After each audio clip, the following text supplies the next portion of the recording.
അസ്സലാമു അലൈക്കും വറഹ്മത്തുള്ളാഹി വബറകാതുഹു. മുഅ്മിനീങ്ങളെ സംബന്ധിച്ചിടത്തോളം ഷഅബാൻ 15-ാം രാവ് അഥവാ ബറാത്ത് രാവ് ഏറെ പ്രധാനപ്പെട്ട രാവാണ്.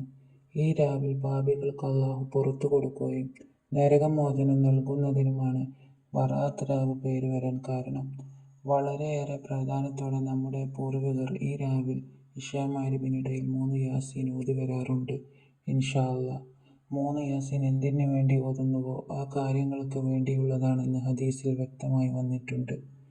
3 യാസീൻ ഓതുന്ന സമയത്ത് നാം കരുതേണ്ട നിയ്യത്ത്: ഒന്നാമത്തെ യാസീൻ ഓതുമ്പോൾ അല്ലാഹുവേ, നിന്റെ പൊരുത്തത്തിലായി ആഫിയത്തോടെ എൻ്റെ ആയുസ്സിനെ നീട്ടിത്തരണമെന്നും, രണ്ടാമത്തെ യാസീനിൽ ഹലാലായ ഭക്ഷണം നീ എനിക്ക് വിശാലമാക്കി തരണമെന്നും, മൂന്നാമത്തെ യാസീനിൽ കുടുംബത്തിലും സമ്പത്തിലും ബർക്കത്ത് ഉണ്ടാവാനും അവസാനം ഈമാനോട് കൂടി മരിപ്പിക്കണമെന്നും കരുതുക. ബറാത്ത് രാവിൽ മുഅ്മിനീങ്ങൾക്ക് കിട്ടുന്ന വലിയ ഓഫറാണ് സൂറത്ത് ദുആൻ ഓതൽ. സൂറത്ത് ദുആൻ ഓതിക്കിടന്നാൽ 70,000 മലക്കുകൾ അവനിക്ക് വേണ്ടി പാപമോചനം തേടുമെന്നാണ് പറയുന്നത്.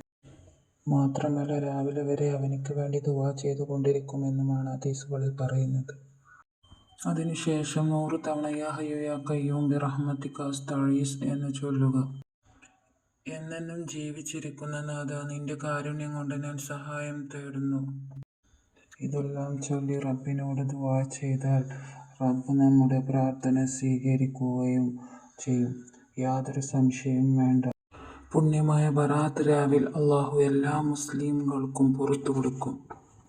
എന്നാൽ ലഹരി പദാർത്ഥം ഉപയോഗിക്കുന്നവർ, ഉമ്മാന്റെയും ഉപ്പാന്റെയും പൊരുത്തക്കേട് വാങ്ങുന്നവർ, കണ്ണുകൊണ്ടും കാതുകൊണ്ടും ഹറാം കാണുകയും കേൾക്കുകയും ചെയ്യുന്നവർ അവർക്ക് പുറത്തു കൊടുക്കില്ലെന്ന് റസൂൽ സ്വല്ലല്ലാഹു അലൈഹി വസല്ലമ പറഞ്ഞിട്ടുണ്ട്.